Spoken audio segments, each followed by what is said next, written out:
Every wrestling legend follows their own path to fame and glory, but you won't be crowned wrestling royalty without harnessing the power of the Masters to ignite your quest. Your rise to stardom begins at the feet of giants, and the only way to earn a legend's respect is victory. Training with the best is never easy, but wear those bruises with pride. You're going to need all the help you can get to unlock your potential and win the support of legendary wrestling icons. Once they're on your side, those legends become extremely powerful allies. Enlist their help as managers to energize your team. Wield their awesome power moves to tilt the match in your favor and unleash your own brand of mayhem. So, get ready to begin your legendary journey, because it's time for WrestleQuest!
Mike Sempervive here with you for the next hour, talking about professional wrestling, which is something we do every single day here on the Sports Byline Broadcasting Network.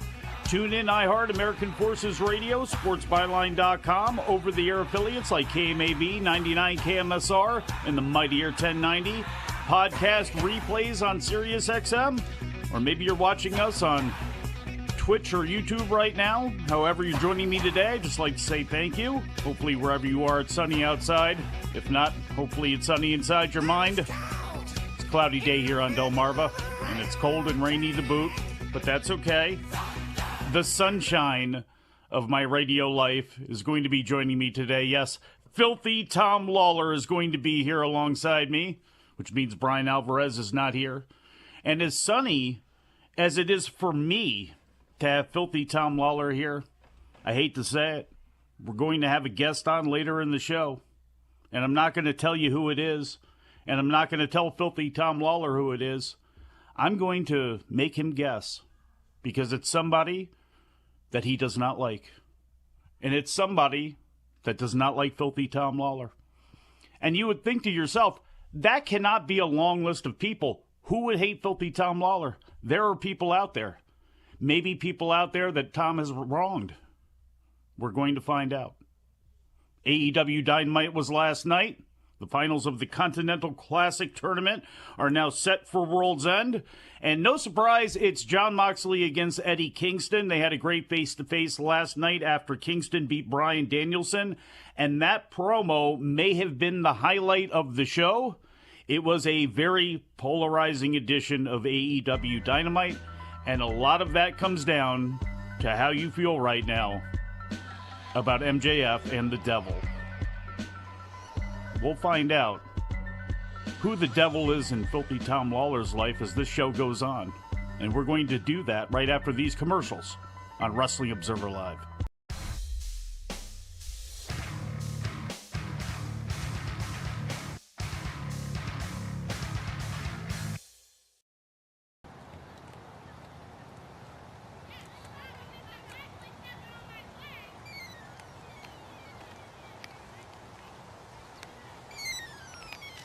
Green Hill. Hello. escaped? Do you know which way he was headed? Okay, thank you. Thank you very much. Shoulders.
He's been here.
It's Vinny's straitjacket.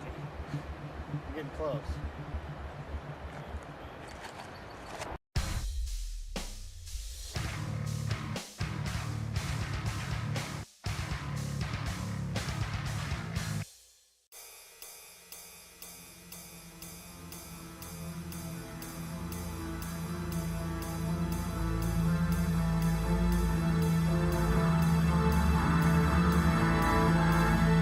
Back on the show, Mike Sempervive and Filthy Tom Lawler here with you. We do this show right here for an hour at a time, but if you want us 24/7, you can find us on Twitter/X, at Sempervive, at Filthy Tom Lawler, at Bryan Alvarez, at Jim Valley, at Andrew Zarian, and of course, at Sports Byline USA.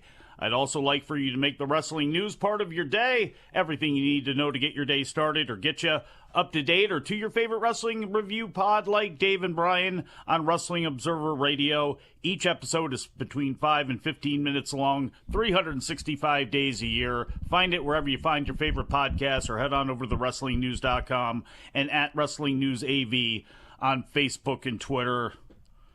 Filthy, welcome.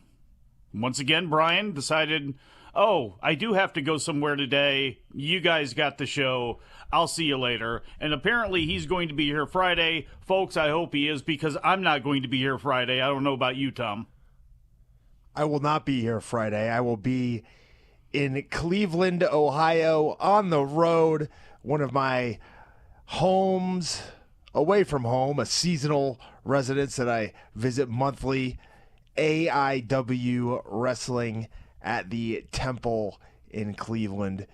You should be there because it's an advertised four-way match, although you've got me and Josh Bishop together taking on Dominic Garrini, taking on Shaw Mason, and we'll see what happens here. I've been confused by the rules before, so we'll see how this one turns out. Tune in on Fight if you can't be there live in Cleveland.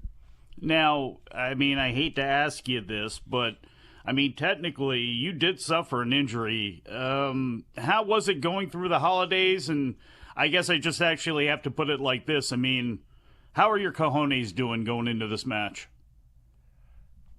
I believe this is in reference to being punched straight in the junk by one Wheeler Yuta. Well, yeah. Luckily, Mike, I haven't done the 23andMe, but I'm pretty sure that I come from Irish ancestry. And, at my advanced age, you may need the Hubble telescope to find what he was looking for. So he may have just clipped it a little bit, despite the fact that it looked like he punched directly into my junk. I'm good. Well, you weren't trying to have any more kids anyway, so, it makes it, a little bit easier. Now, I got to be honest, the guest that we have coming up later on is not Wheeler Yuta, who unceremoniously punched you in the junk after cheating you out of that pure title match. But can you think of any people that you may have upset here recently that would show up or want to show up on this show and cut you down? Well, Mike, I believe I am much like MJF in the fact that there are a lot of people out to get me.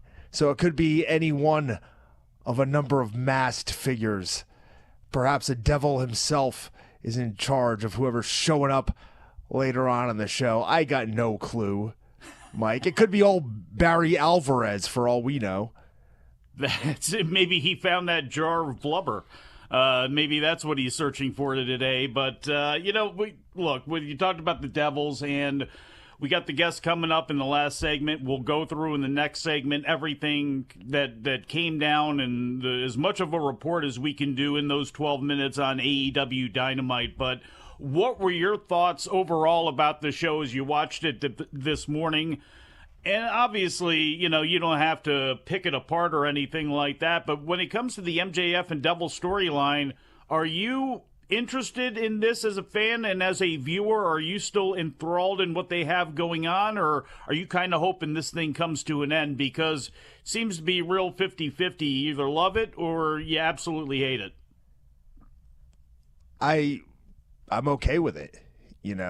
I think the controversy kind of lies, I guess, with last night's Dynamite in the fact that you have one crew of fans who would prefer this devoted sports style product, and then at the same time hating anything that's sports entertainment based, if I can use some finger quotes there. And then you have another side of fans who love the sort of storyline driven, aspect of pro wrestling and could care less about the in-ring action being the focal point. And I think you need a mix, and I think last night's Dynamite was a good mix. Now, this Devil storyline, I think, has gone on longer than they anticipated, perhaps because of a number of injuries setting it back. Obviously, MJF is injured. Adam Cole has been injured, who I would believe is an integral part of this storyline. And I think wrapping it up, or at least having some major advancements at the pay-per-view this week, will go a long way in kind of quenching the fans' thirst for something new. The Bloodline storyline in WWE has been going on for years, right? And there's often times where fans go, oh my God, this is dragging on. It's taking forever. And then something will happen and the tune will change very, very quickly, as if fans are fickle in some ways. So I think that is kind of going to be the case here. I think we're going to get some sort of reveal at the pay-per-view, whether it'll be the Devil himself being revealed. Maybe one of the new ROH tag team henchmen will be revealed. There's a lot of different ways you could go. You could reveal the Devil, and then we don't know who the henchmen are.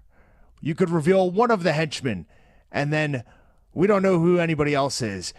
It could be somebody that no one is really anticipating, and then you're left wondering, well, if it's not Adam Cole, if it's not Roddy, if it's not all these other people that we've been led to believe, where do they lie with the Devil? So I guess as you can tell by the last minute of my, what I've been saying, I am intrigued to see what's going to happen here. Thank you for coming to Filthy's TED Talk that he just did there. Well, look, can anything actually live up to what they've built up so far? You know, Adam Cole is going to be out for a while. It would make perfect sense in the way that he, basically forced Samoa Joe onto MJF, that Adam Cole would be the one, but he obviously is hurt right now. Do you think that he may have been the person, but now they've had to pivot because he is going to be out physically for so long? Or does it really matter as long as he could be the one sitting in the wheelchair now with his foot or something like that if the reveal happens to be him?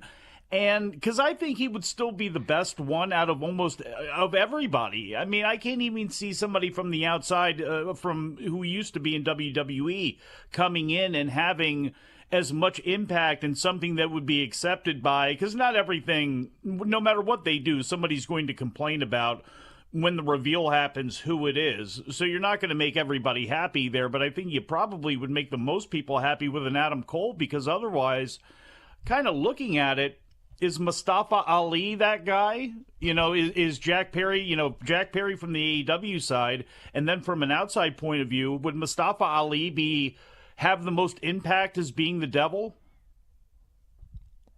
That is a name that I honestly hadn't really considered. I don't know that that's how you bring him in. Yeah, it would be, that wouldn't be the way. And this was kind of set up a long time. When did this storyline begin?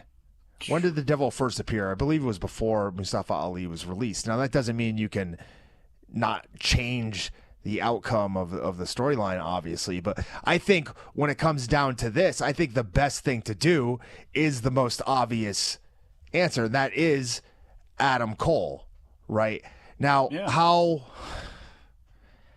it's definitely not fitting, but how ironic is it that at the end of this, it looks like he's going to end up being a manager?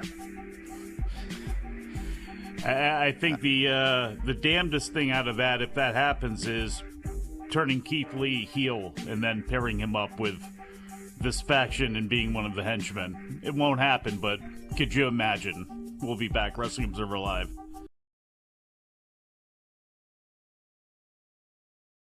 What's up, everybody? It's Denise Salcedo, and I'm backstage right now at Wrestling Revolver, and with me right now is Jacob Fatu. Finally, Jacob, it is so nice to have you here on the interview. How are you? Man, I can't call it sis. Day by day, man, we living. Day by day, we living. But overall, man, I'm happy to be here. It's for a good cause, man. Shout out to Sammy Callahan, man. Sorry, I just got out the ring with Masha. Man, let me tell you, man, shout out to Masha, shout out to sis. There's a reason why she's top dog around here. So other than that, it's a great cause, man. Happy to be here, sis. I was going to say, so first of all, I might as well touch on that with Masha Slamovich, because you just had a match with her. How does it feel for you to do intergender wrestling? Like, what is your take on that? Because I know some people can find it, it's kind of a controversial topic. Yeah, absolutely. Well, like, my thing is, listen, first and foremost, women make the world go around, okay? I got 7 kids, I got girls, and my girls are the toughest, right? And not only that, but for real, when it comes to matches like that, it's like, the girls are on the road just as much as I am. We're all in the same boat, so it ain't nothing but respect. They feeding their family, taking care of they know the in and outs. So, but not only that, like, it's not just a random person. We talking about Masha, so absolutely, it felt good. It was a good opportunity, but to be in there, I was very, very excited today for my first intergender match, and it was good. It was good. God, okay, so this was your first one then? First, yeah. Oh my God, was it what you expected? What was the most surprising thing? It was more. Like, man, I'm getting goosebumps right now. Obviously, I don't never do interviews, so I'm feeling good right now. But overall, man, it was more than what I expected. It was more. I mean, man, she done built the platform for herself.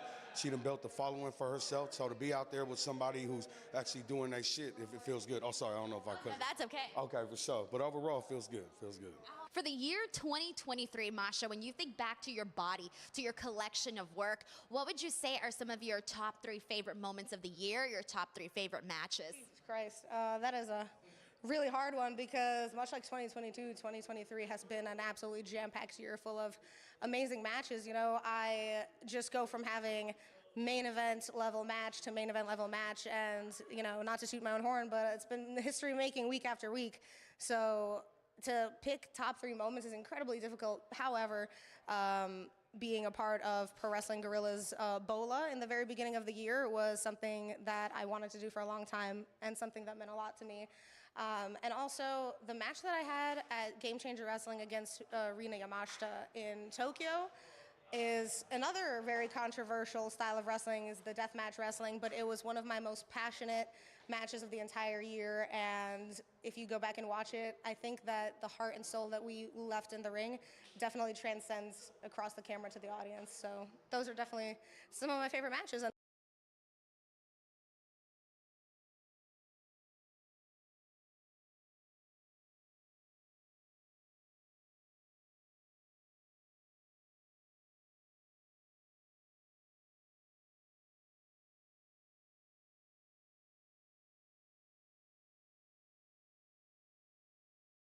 Back on the show, Mike Sempervive, Filthy Tom Lawler here with you, Wrestling Observer Live. A little bit later on, we got our mystery guest coming up. Last time I surprised Tom with somebody, it was Gabe Kidd. How we did not get an FCC fine, I have no idea. That was a pleasurable experience for you, wasn't it, Filthy? I would say the reason would be because Gabe Kidd is not speaking English. I can't understand a word that comes out of that guy's mouth. Bruv. That's AEW Dynamite report. We're going to have to get through this kind of quick since it's a shorter segment here than usually.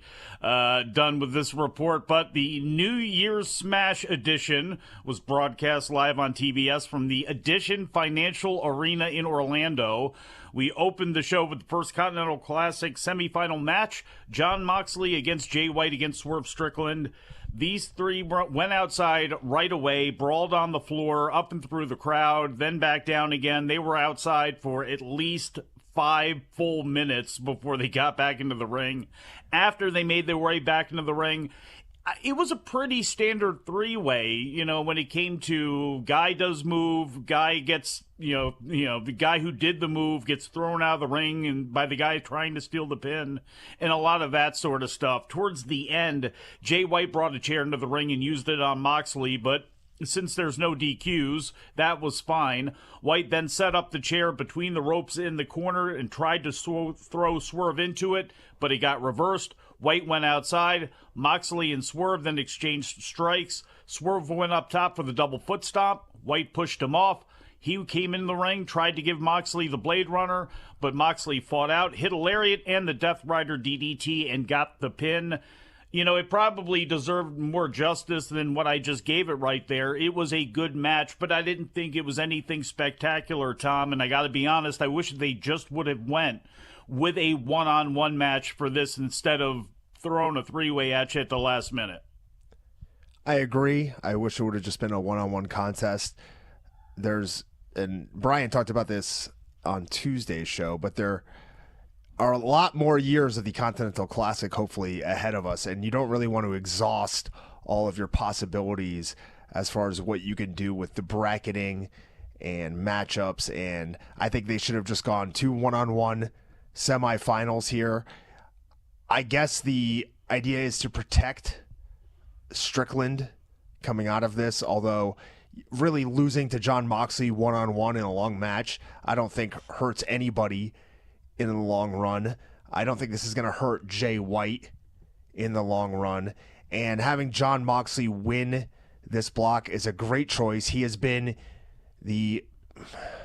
I would say, the champion of all time in AEW so far. The perennial top guy when something's wrong, when the chips are down. Who have they gone to? Time after time, it's been Jon Moxley.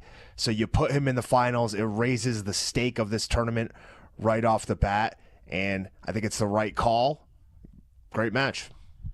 I think under the circumstances, too, having Keith Lee go out there to do something, even cause a distraction, cause some sort of issue, where Moxley can take advantage and beat Swerve. You know, the next segment is Tony interviewing Swerve, and he reminds everyone he didn't get pinned, but then challenged Keith Lee for World's End. And it's like, I think right there you could have had the one-on-one match and then also killed two birds with one stone, which is giving Swerve a reason to challenge Lee at World's End. That's, you know, to me, in hindsight, being 2020, that's what I think it probably would have worked out better. Renee then interviewed Mariah May, asked why she attacked Rio. Mariah said she did it in support of Toni Storm. Then she said she's going to make her debut on the first Dynamite of 2024 next week. Riho then chased her down to the ring. Toni Storm snuck out behind Riho, but Riho cut her off. Luther saved Tony, and then Riho ended up diving on both of them from the top rope to the floor. We then got Top Flight in Action Andretti cutting a promo that said even though they came up short against the Acclaim for the Trios titles, they feel they can match up against anybody. Orange Cassidy just happened to hear this and wandered in alongside Rocky Romero and Trent. Pardon me, and then said, we'll see you guys on Friday. So that seems to be Orange Cassidy's new gimmick, just kind of rolling around backstage and then overhearing some things and challenging people to matches for Rampage. Hey, look, it works enough for me for now, and it's not like the ratings have been terrible for Rampage. I guess let me rephrase that. The ratings have been better than usual for Rampage, so whatever works to get a couple extra eyeballs on that show, they should be all for. A video then played of Miro saying words, and he doesn't know what he's doing anymore, which makes a lot of sense considering most of us have no idea what is going on with him, but he has challenged Andrade for World's End. Actually, that's a lie. He didn't challenge Andrade for World's End. He said a bunch of words, and then once the video ended, Excalibur said that was going to be the match for World's End. Everything was kind of going in that direction anyway, but if you listen to just Miro's promos, you would never have known that. Tony is then in the ring, introduced the Don Callis family. It's a Boxing Week tradition. Powerhouse Hobbs is there. Kenosuke Takeshita is there. Kyle Fletcher is there. Callis immediately grabs the microphone away from Shivani. Callis has said he's had a rough time and he couldn't have gotten through it without his family. And he's got gifts for everyone. And there are 4 easels in the ring, so you know we're going to have portraits. There were black sheets covering them. We go to the first one, and it's Hobbs and Callis kind of doing a Tupac impression. The next is Takeshita and Callis, who is looking like The Rock in that picture. And then it's Fletcher and Don Callis. And Callis is boxing a kangaroo. And, Filthy, before we get to the fourth one, if you had a portrait done with Don Callis, what would you like Don Callis to be painted as? Don't say one of your French girls. Emmanuel, of course. I saw Don Callis in the gym one time after an event, and he had... Wait, in the gym doing what? He's on the phone. Okay. But he was in the gym. And he was wearing some sweet pink shoes. So, I'd like my Don Callis in just those pink shoes. Just the shoes? Yeah. Well, by the way, at some point, and we can't do it here, we're going to have to talk about that tweet you sent to Yuto Nakashima. I mean, we're going to have to talk about that one. So, Sammy Guevara then stormed down to the ring. We'll meet in the pool room and talk about it. Not the sauna? It's where business gets done, I heard.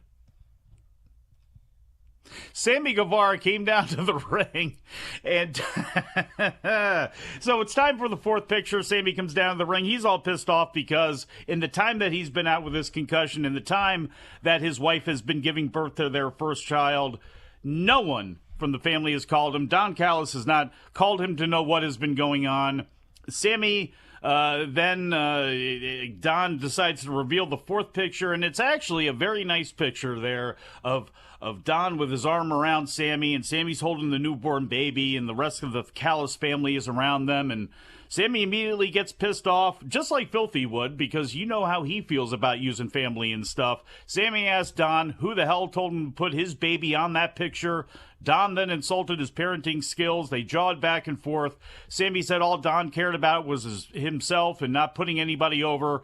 Don said that Sammy needs to choose between his real family and the Callis family, but he says to choose wisely because without him, he'll be as big of a failure as a wrestler as he'll be as a father. Sammy then shoved him. The other guys attacked Sammy. Jericho ran down with the bat, chased everybody off, destroyed all the paintings. Jericho wants to shake Sammy's hand, but brothers got a hug, and that's what they did. That led to Big Bill and Ricky Starks running down to jump them. That brought out Sting and Darby Allin to get rid of Bill and Starks. And we have an 8-man for World's End. That was a busy segment. I don't want to bury it, but as you recapped it, it sounded very WCW-esque in some ways. A lot going on there. Yeah, I'm down to watch an 8-man with the old Sting anytime. Got to enjoy all the Sting that we can because we know it's going to be ending soon. So is this segment, so I got to hurry up with it. Continental Classic Blue League semifinal. Tom, just talk about a little bit. Eddie Kingston, Bryan Danielson, great match. Eddie Kingston gets the win. What'd you think? Fantastic match. Very similar to their first matchup, but longer and better. These guys started out having a Muay Thai battle. I've got to tell you, Eddie Kingston, you've got to cut off the ring. You can't let Danielson back his way into the corner and chip away at your legs because it paid off later on as he went back to the leg and gained the advantage. But Eddie Kingston fired himself up. He could see that Triple Crown staring him down, crying, weeping at him, hoping that he grabs a hold of it. And Eddie Kingston took one step further to do just that. He powered up. He beat up Bryan Danielson. He back-fisted him. He slammed him. He hoisted him up high. He planted him down hard in the style of his hero Toshiaki Kawada, and he got the pin. Absolutely incredible back and forth between Moxley and Kingston after that. Look, you should watch the match as well, too. It was the best match on the show, but the promo afterwards, if you could only watch one thing, watch that.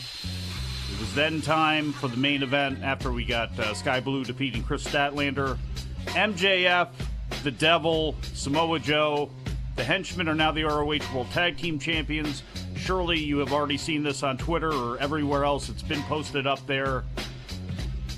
It's getting long in the tooth for me, I can tell you that. But Samoa Joe laying out MJF, that was as good of a way, I guess, as you could set up World's End with what they have going on. We'll be back. Wrestling Observer Live.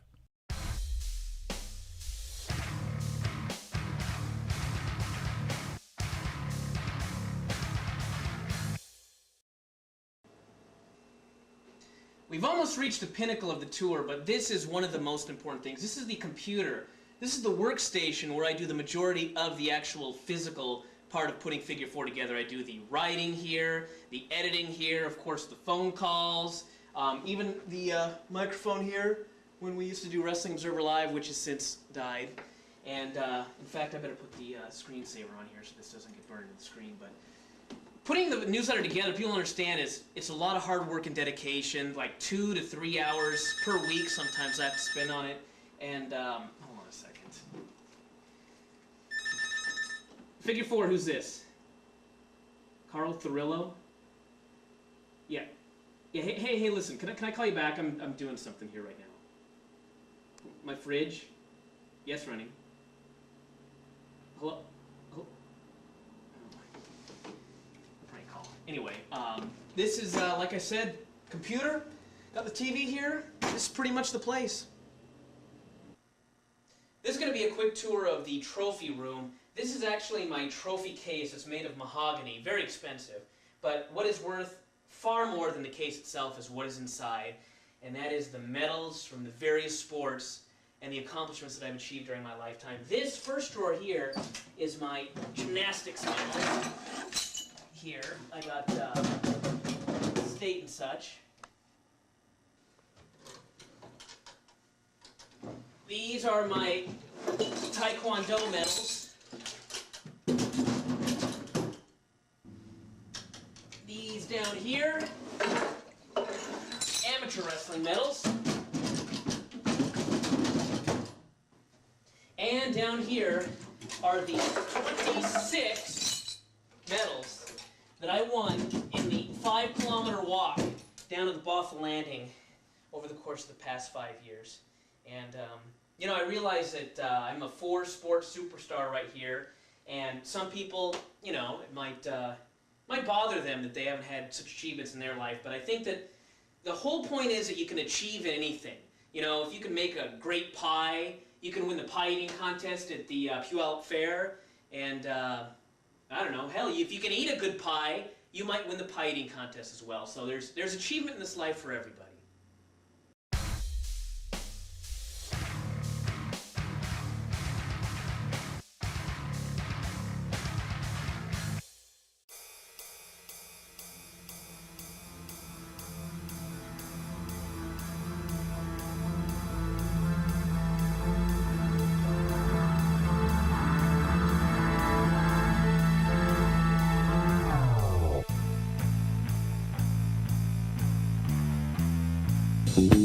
Back on the show, Mike Sempervive, Filthy Tom Lawler here with you.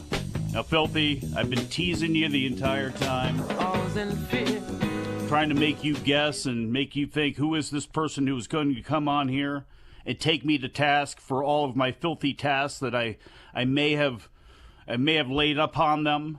And you got a list of people who do not like you. Are you? It's the end of the year for this?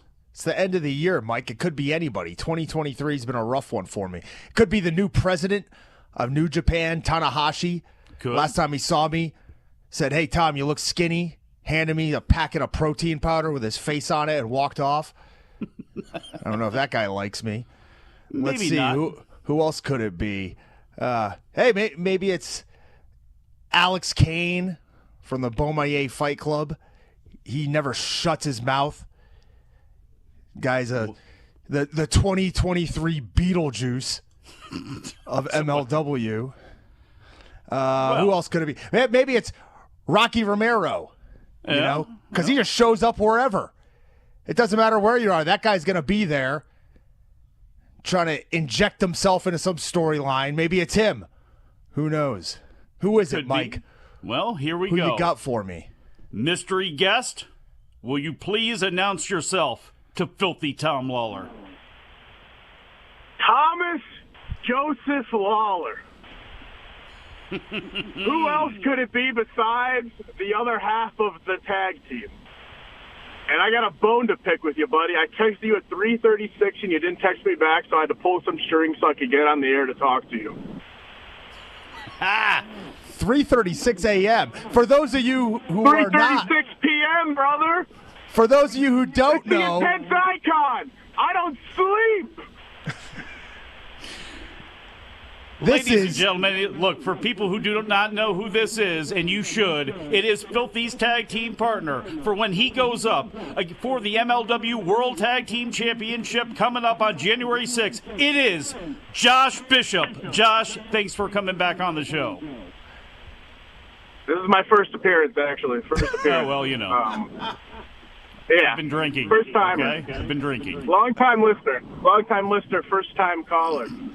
This is like, Mike, and how fitting, this is like when the DX Army back in 1997 had the big showdown between Triple H and HBK. They built it up the whole time. What's going to happen when these two get in the ring together? And oh my God, it's happened here right on the air when they showed their keisters on television. That's what we're doing here. We're showing our keisters on the air.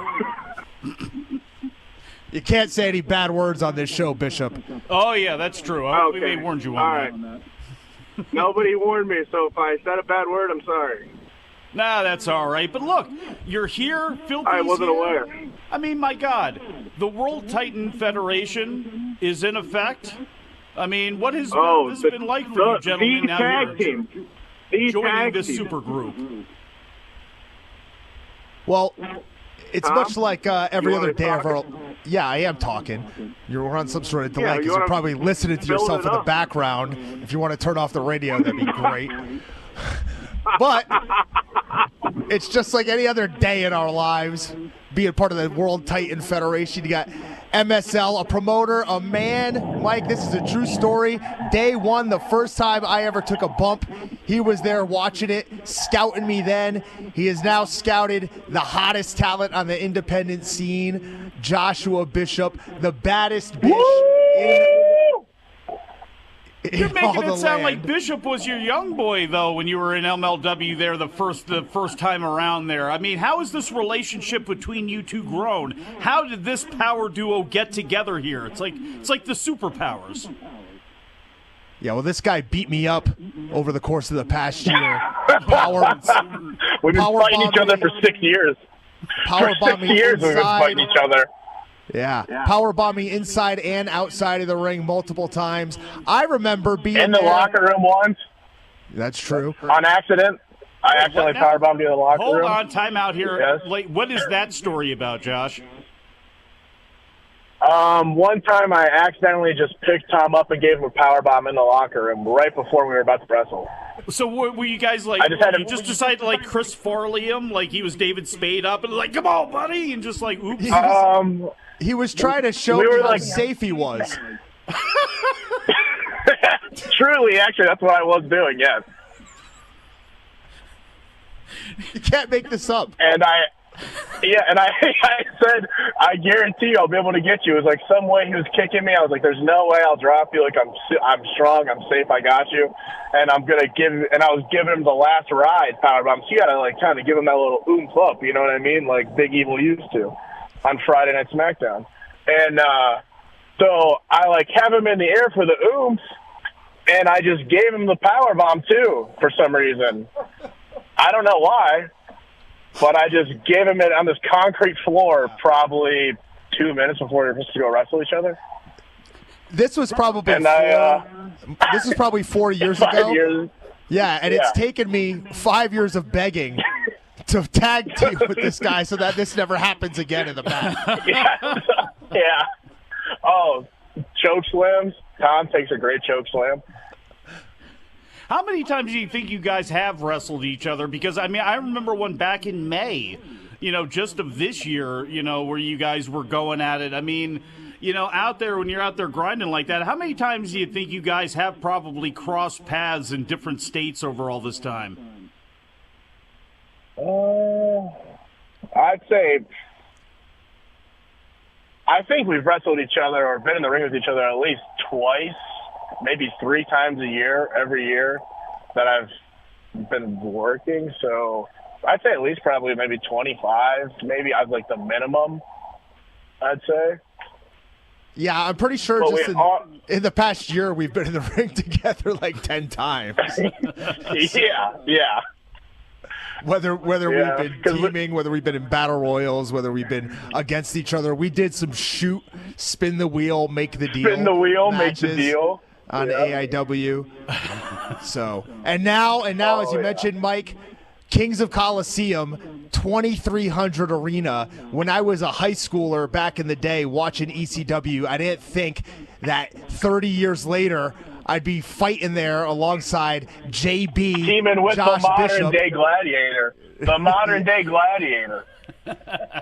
That's true. And I was trained by an ECW original, Hack Myers. So, when the world's latest tag team, tag team of this world, Josh Bishop and Tom Lawler, defeat the one called Flanders, when we defeat Big Mouth Billy Bass, Matt Justice, whatever his name is, and take home those MLW belts, it's going to be a great day for the Titans. Now, these are two maniacs, though, as we all know. I mean, I got to be honest. Yeah, we are, baby. Matthew Justice, yeah, I'm sorry. I know you guys are badasses, but, he terrifies me. Like, honestly, the man is insane. I'm pretty sure that's the case. You ever seen the time I threw his silly little keister? Sorry, I'm trying to PG it up for you, Tom. His keister off of a 25-foot balcony to the ground? plummeted. I picked him up. I said, Justice, this is it for you, buddy. This is what being in his life is all about, Justice. We're going for a ride, all right? Buy the ticket. You bought the ticket, Matt Justice, when you signed on the dotted line the contract to take on the Intense Icon, and now I got to take you off a balcony. Okay? And that's what happened. So you think we're afraid of Matt Justice? No. Tom Lawler witnessed that with his very own eyes.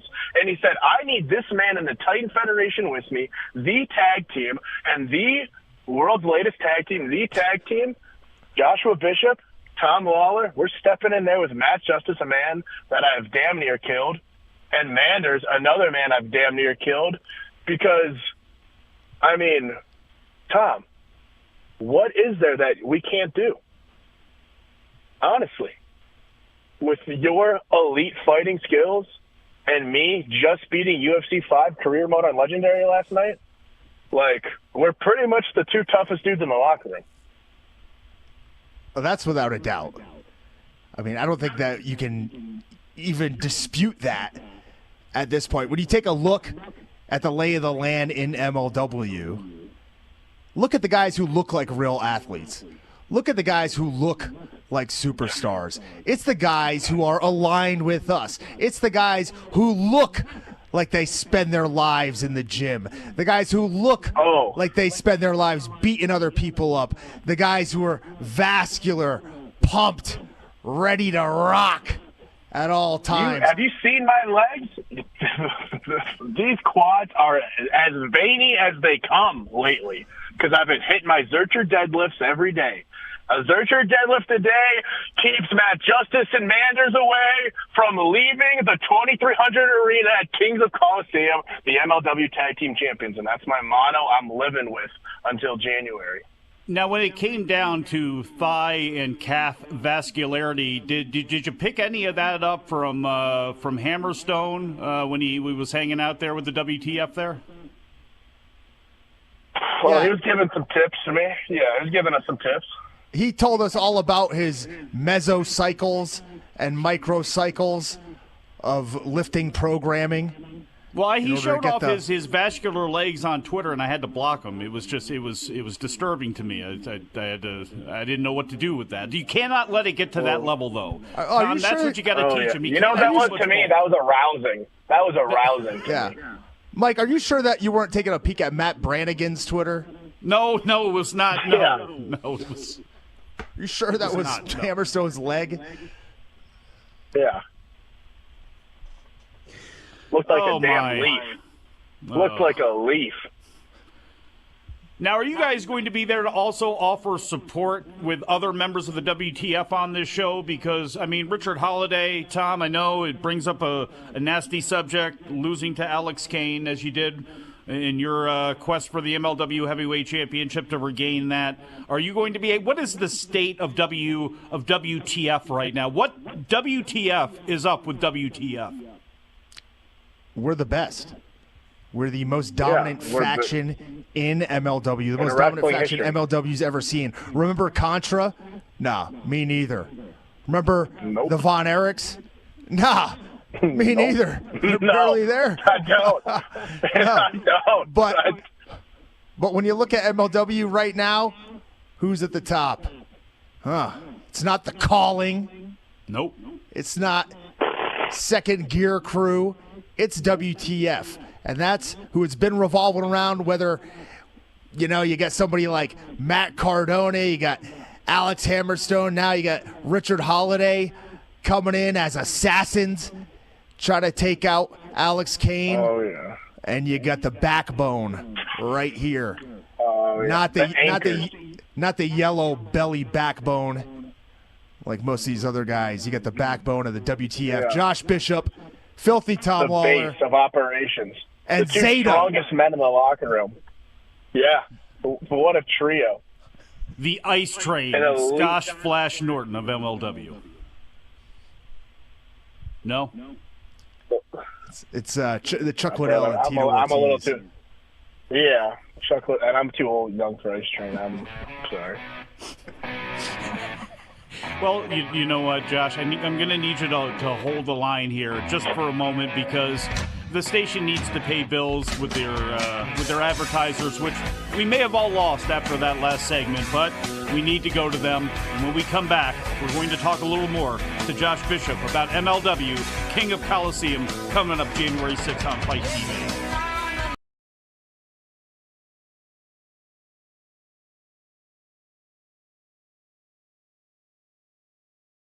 Corey Lee with the Wrestling Observer. We saw pretty much the start of your career during kind of the tail end of the pandemic shows. Now, obviously, you're a champion. Can you just talk about your from basically going from training school right to TV and how that has kind of changed from when you started as the cheerleader and now, obviously, as a member of the House of Black? Oh, the cheerleader.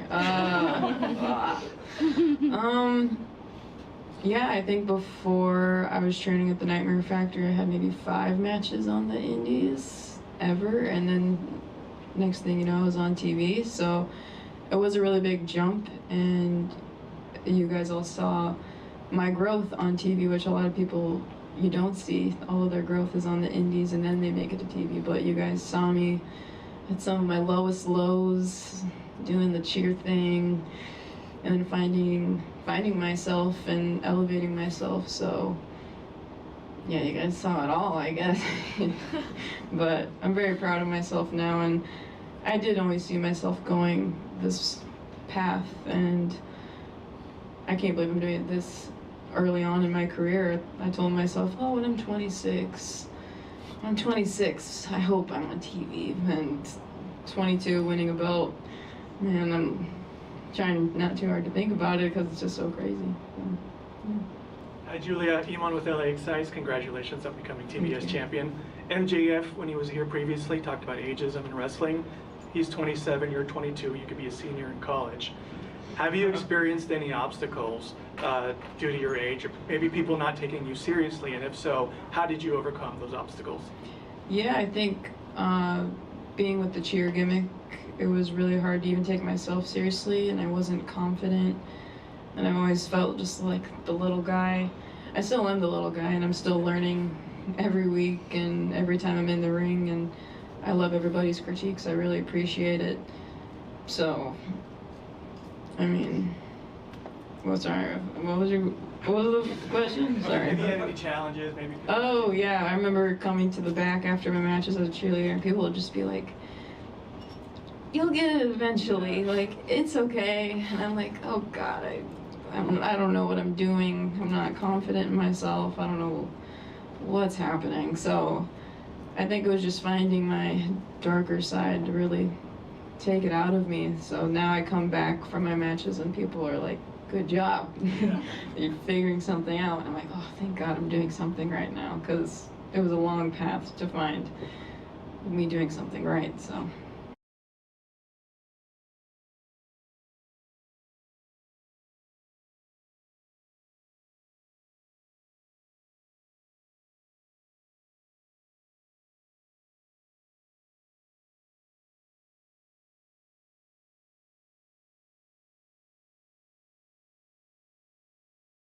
Back on the cohesive and well-planned Wrestling Observer Live show, I'm Mike Sempervive along with Filthy Tom Lawler. I'm going to take this opportunity to just bow out right now in these last 2 minutes and let these two maniacs tell you all about MLW King of Coliseum coming up on January 6th when they take on the one called Flanders, that would be Manders, and Matthew Justice for the MLW World Tag Team titles. Gentlemen? Tell them, JB.